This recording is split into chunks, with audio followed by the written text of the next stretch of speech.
Assalomu alaykum, yuridik butik kuzatuvchilari, obunachilari. Bizani faoliyat yuritayotganimizga 2021-yildan beri faoliyat yuritamiz va shu paytgacha 5 yildan oshdi faoliyatimizga. Aynan yerga oid nizolar, yerga oid yer munosabatlari bo'yicha ko'riladigan va amaliyotimizda bo'layotgan muammolar bo'yicha fikr bildiraman. Bundan oldin bu haqda juda ham ko'plab video dasturlarni, video lavhalarni sizlarga taqdim qilganmiz. Bu videomiz ko'proq kishiga foydali bo'lishi uchun albatta o'sha podpiska bosib, like bosishlaringizni so'rab qolardik. O'z aslida bu narsani ko'p so'ramaymiz, lekin kimgadir foyda keltirish uchun baribir so'rash maqsadiga muvofiq deb o'yladik.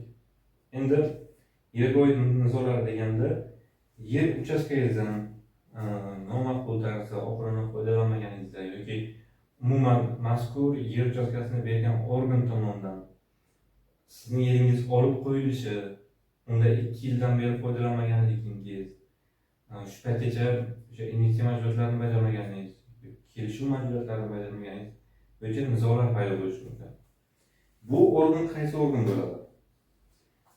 Yerni egasi, ya'ni yerni egasi ko'p hollarda 90% holda hokimlik bo'ladi. Mahalliy davlat hukumat organlari. Mahalliy davlat hukumat organlari sizdan yerni qanday talab qiladi o'zi? Chunki ularga sizga berilgan, sizga tegishli bo'lgan yer qandaydir huquq asosida berilgan. Men bu jarayonda aynan xususiylashtirilgan yerlar haqida biror nima demoqchi emasman. Faqat xususiylashtirilmaganliklari, ya'ni aynan yer uchastkasi ajratilgan va mazkur yer uchastkasi shu paytgacha foydalanish huquqi, ijara huquqi yoki vaqtinchalik foydalanish huquqi bilan berilgan bo'lishi mumkin. Siz bu yerni xususiylashtirmagansiz va o'sha huquq bilan turibdi o'sha yerda. Hokimiyat 2 yildan beri foydalanmagan deb chiqadi. Agar bu yer qishloq xo'jaligiga mo'ljallangan yer bo'ladigan bo'lsa, oqilona foydalanmadi, baribir tushib ketdi, falon bo'ldi degan talablarni qo'yib, asoslarni qo'yib sizdan yerni talab qilib oladi.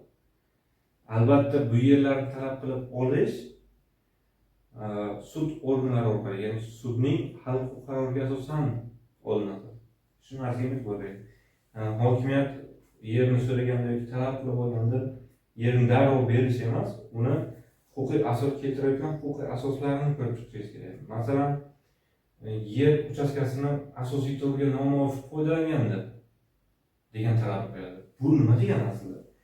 Yer uchastkasiga berilgan o'sha asosiy foydalanish turi, masalan, u yerda birinchi qavat savdo va maishiy xizmat, keyingi qavatlari turar joy deb berilgan bo'lishi mumkin. Yoki umuman mehmonxona, klinika, savdo obyekti yoki umuman boshqa holatda. Mana shu holatdan, masalan, savdo obyekti deb berilgan bo'lsa ham, siz uni birinchi, ikkinchi qavatini savdo obyekti qildingiz, qolgan qavatlarni turar joy qilib oldingiz, dom qilib oldingiz. Yoki sizga dom uchun berilgan, siz faqat katta bir savdo obyektini qilib qo'ydingiz yoki klinika, mehmonxona binosini qilib qo'ydingiz. Bu yerning asosiy turiga nomuvofiq foydalanish bo'lib qoladi va hokimlik sizdan yerni tortib olishi mumkin bu holatda. Hokimlik sizdan yerni talab qilgan paytda bu hokimlik organi, mahalliy davlat hukumati organi bilan qandaydir kelishuvga erishaman, kelishuv tuzaman deyishni foydasi yo'q. Yoki shantajlik qilishni, men buni auksiondan sotib olganman deyishni ham foydasi yo'q. Auksiondan sotib olgan taqdiringizda ham bu yer uchastkasi sizga ijara huquqi asosida berilgan. Agar bu narsalarni inkor qilsangiz, siz sudda yutqazishingiz mumkin. Kelishuv tuzish, mediatsiyaga erishish deganda mazkur yer munosabatlariga oid holatlar, da'volar yuzasidan kelishuv tuzilmaydi. Tuzilgan kelishuv ham oldin tuzilgan bo'lsa ham bu haqiqiy bo'lmaydi. Mayli sud tasdiqlab bergan bo'lsa ham, sud o'zini qarorini bekor qiladi. Endi nima asoslarga ko'ra yer uchastkasi olib qo'yiladi? Hokimlik sizdan yoki yerni egasi sizdan qanday talab qo'yishi mumkin, qanday asoslarni qo'yishi mumkin degan narsa bo'lishi mumkin. Yer uchastkasidan istiqbolga voz kechsa, shuni ham yerga bo'lgan huquqingiz bekor qilinadi. Endi nima asoslarga ko'ra olib qo'yilishi bo'yicha yer uchastkasi berilgan muddat tugaganda bundan yer uchastkasini ijaraga olish shartnomasini yangi muddatga uzaytirish qo'llanib asosan mayli. Yer uchastkasini 10 yil muddatga olgansiz va bu yer uchastkasini muddatini cho'zdingiz, bu mayli. Davom etaveradi, lekin muddat tugaganda hozirgi qonunchilikda vaqtinchalik foydalanish huquqi degan huquq mavjud emas. Va sizga 2017-yilda, 18-yilda vaqtinchalik foydalanish huquqi bilan yer berilgan bo'lsa, siz borib bu yer uchastkasi vaqtinchalik foydalanish huquqi ekan, значит ijara huquqiga to'g'ri keladi, mani ijara huquqimni cho'zib ber deb hokimlikka murojaat qilsangiz, hokimlik uni rad qiladi. Sababi bu ijara huquqi emas. O'sha davrdagi qonunchilik bo'yicha bu vaqtincha foydalanish huquqi edi. Va hozirgi qonunchilik bo'yicha vaqtincha foydalanish huquqi yo'q. Mazkur huquqni uzaytirish imkoni ham yo'q. Shu uchun bu holatda kurashganning foydasi yo'q. Endi yer kodeksining 36-moddasida bu holatda ko'rsatilgan, yuridik shaxs tugatilgan deb ko'rsatilgan. Mayli.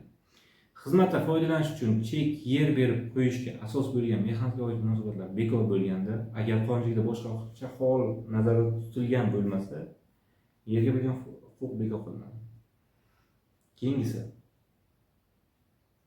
yer uchastkasidan ruxsat etilgan foydalanishning asosiy turiga nomuvofiq foydalanilganda degan bir zo'r asosimiz bor. Mazkur asosni men yuqorida aytib o'tdim sizlarga.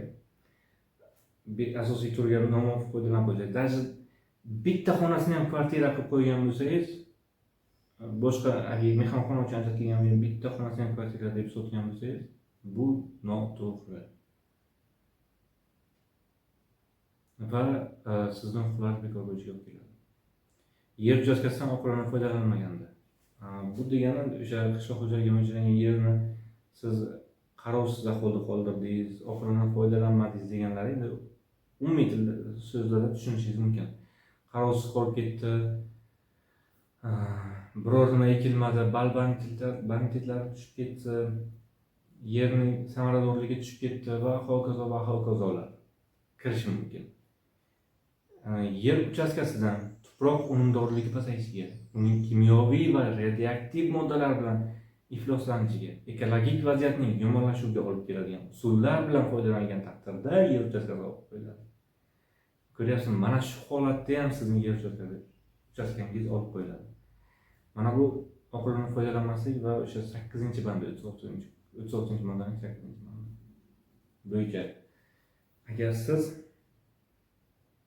yer uchastkasiga bo'lgan o'sha yer uchastkasiga berilgan yer uchastkasida qanaqadir daraxtlarni kadastr qilib olmagan bo'lsangiz, unga bo'lgan foydalanish huquqingizni davlat ro'yxatidan o'tkazmagan bo'lsangiz, siz daraxtlar uchun ham pul talab qila olmaysiz. Kompensatsiya to'lovlarini yoki qilgan xarajatlaringizni to'lovini ham talab qila olmaysiz. Shuning uchun bu taraflarga e'tibor bering. Undan tashqari o'zi hammaga tushunarli, faqat men asoslantirib o'tib ketyapman bu narsani. Qonunchilikda belgilangan muddatlarda yer solig'i, ijaraga olish shartnomasi belgilangan muddatlarda ijara haqqi muntazam to'lanmay kelganda yer uchastkasi olib qo'yiladi yoki unga bo'lgan huquqlar ham bekor bo'ladi.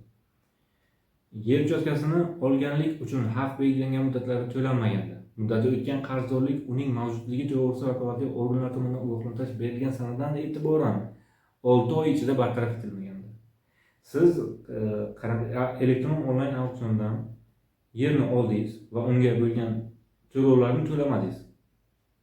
Mana shu bo'yicha ogohlantirish berilgan sanadan boshlab 6 oy ichida bartaraf etmagan bo'lsangiz qarzdorligingizni yer uchastkasi olib qo'yiladi. Qishloq xo'jaligi ehtiyojlari uchun berilgan yer uchastkasidan 1 yil mobaynida qishloq xo'jaligi o'sha ehtiyojlari uchun, qishloq xo'jaligi sohasiga taalluqli bo'lmagan ehtiyojlar uchun, biz endi oldingi hokim qarorlarida qishloq xo'jaligiga mo'ljallanmagan yerlar uchun deyiladi. Mana shu yer uchastkalaridan 2 yil mobaynida foydalanilmaganda yer uchastkasi olib qo'yiladi.